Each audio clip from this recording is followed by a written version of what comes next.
Aujourd'hui, j'ai rendez-vous avec un thérapeute un peu particulier, un somato-psychopédagogue. Alors, qu'est-ce que c'est? Pour en savoir plus, suivez-moi.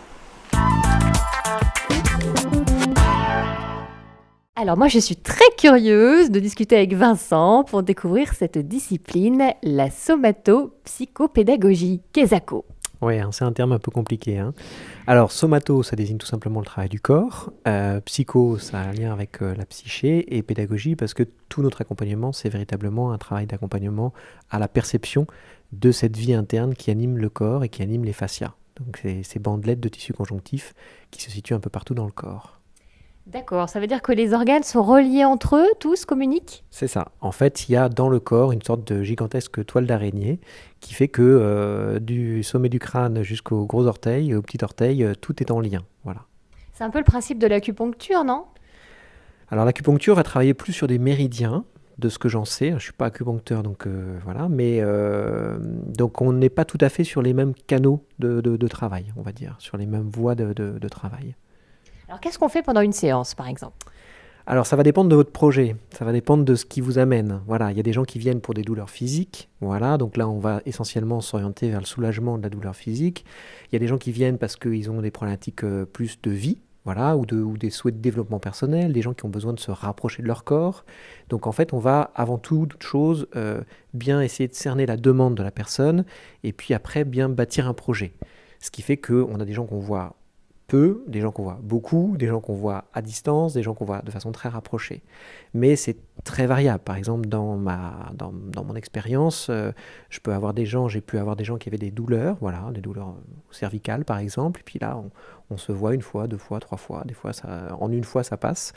Et on a des gens qui viennent, par exemple, j'ai un jour une femme qui est venue me voir en me disant « je veux retrouver la femme qui est en moi ». Alors là, Tout un programme. c'est ça prend un peu plus de temps. Et puis finalement, autour du travail, on s'aperçoit qu'il y a un travail de remise en lien avec la féminité, avec la douceur, avec la capacité à accueillir. Et ça se fait au fur et à mesure. Donc ça prend du temps.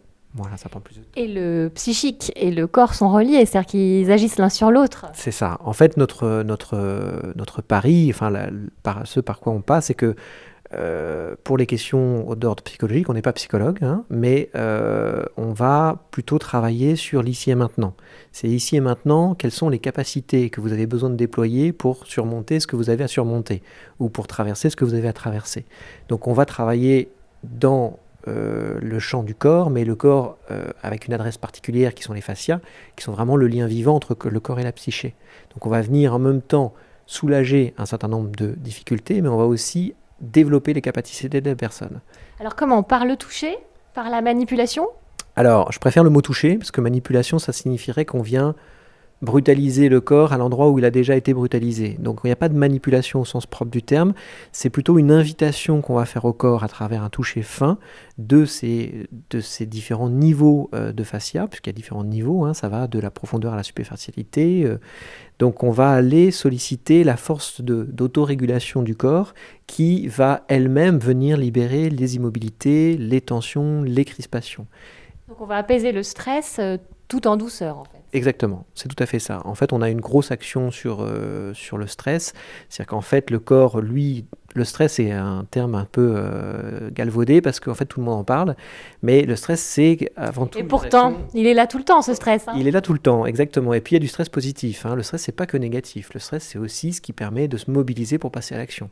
Par contre, il faut que le tissu puisse, à un moment donné, revenir à son état de dépôt et de tranquillité. Et c'est quand, effectivement, le stress est trop prolongé ou trop répété, que là, le corps se reprogramme et va considérer le niveau de tranquillité comme un niveau, en fait, enfin le niveau, pardon, de tension comme un niveau de tranquillité. Donc du 0, il passe au +1 et il considère le +1 comme le 0. Donc le stress devient notre quotidien et on croit que c'est notre normalité. C'est ça. Donc il y a des gens, en fait, qui découvrent des douleurs, enfin ils ont l'impression de découvrir des douleurs quand ils sont sur la table, mais en fait non, ils vivaient avec leurs douleurs et le corps s'était adapté pour moins sentir ou ne plus sentir.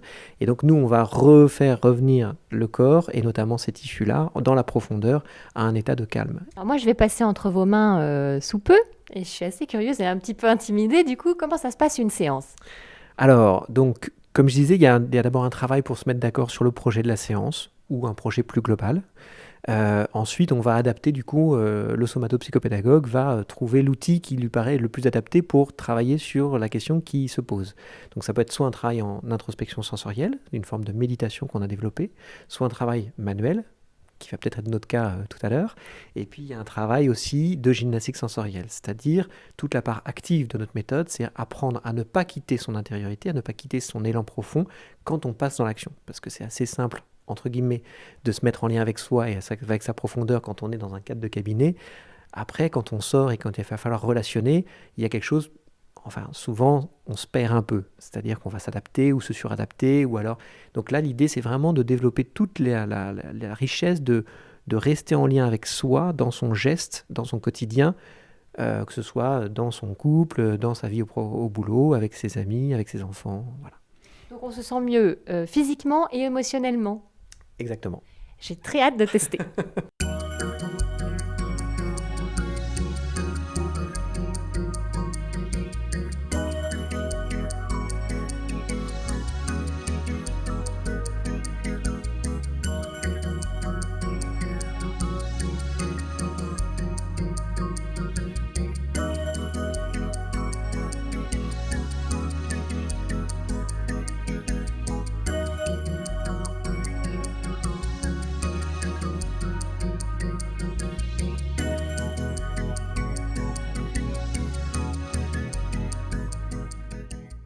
Comment on travaille? Comment ça se passe? Parce que c'est des petits massages infimes, à peine perceptibles en fait. Oui, alors il y a une grande différence effectivement entre le ressenti subjectif et l'amplitude du mouvement gestuel que moi j'opère. C'est-à-dire qu'on a l'impression que ma main ou que mon geste se déplace très très long, alors qu'en fait ça c'est vraiment le ressenti subjectif, c'est dans l'intériorité qu'on sent ça. Alors moi ce qui m'a frappé Vincent, c'est que vous avez cerné exactement les 3 zones de mon corps, j'en dirais pas plus, qui posent problème. Donc je trouve ça fascinant, comment vous avez cette intuition. C'est de l'intuition, c'est de l'instinct, comment ça se détermine? Alors durant les 4 années d'études, il y a quand même une énorme part d'études de l'anatomie. Et les études se déroulent en fait entre l'étude de l'anatomie, j'allais dire, sur les planches et la pratique. Donc c'est vraiment un apprentissage du geste. Après, effectivement, vous avez senti ce dont on parlait tout à l'heure, c'est-à-dire que tout le corps est relié. Et donc on va, percevoir, en fait. C'est un apprentissage de la perception qu'on a effectué sur nous et qu'on continue d'effectuer sur nous, puisque nous-mêmes, on continue à se faire accompagner et on continue à pratiquer pour avoir une sensation de plus en plus fine. Et puis ça, c'est un monde. C'est-à-dire que... Donc en fait, on va écouter, pas avec les oreilles, ni même juste avec les mains, c'est en fait avec tout notre corps, on va aller écouter les zones effectivement qui sont serrées, pas serrées, et puis on va aller aussi suivre les informations du mouvement qui anime les tissus, qui va presque nous conduire, en fait, naturellement aux zones difficiles. Donc le corps vous donne des indices de où il faut aller travailler en douceur. En fait, il y a dans le corps tout ce qu'il faut pour nous guérir et être en meilleure santé. C'est-à-dire que le corps de lui-même, cette force d'autorégulation qu'on appelle le psychotonus, il a sa propre intelligence et son travail, son boulot, son job, c'est d'aller libérer les immobilités. Donc en fait, il faut écouter et puis suivre. Après, évidemment, il faut accompagner ça. Ça demande effectivement la main d'un thérapeute et un thérapeute formé.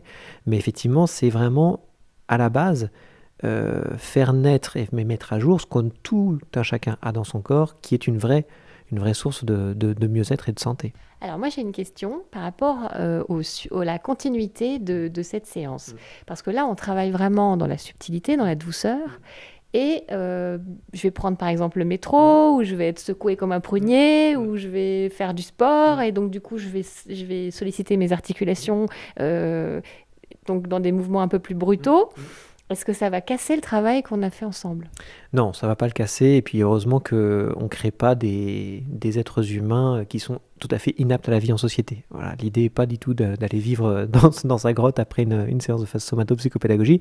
Après, ce qui souvent apparaît au détour du travail, c'est que la personne a une plus fine connaissance d'elle-même. Donc l'idée, c'est peut-être à un moment donné, comment dans votre vie au quotidien, vous allez vous donner ce dont vous avez besoin en profondeur. Voilà, mais ça ne va pas casser, puis le travail va continuer. Le travail qui a été lancé, on va dire, va continuer dans vos tissus. Après, quand on est par exemple un grand judoka et qu'on est obligé de taper, etc., il y a des nouveaux traumatismes. Voilà, donc là, après, il y a des choix à faire. Merci Vincent, je suis ravie de cette découverte aujourd'hui. Eh ben, merci, le plaisir est partagé. Et voilà, première séance tout à fait concluante, je me sens parfaitement détendue, alors je vous invite vous aussi à tenter l'expérience.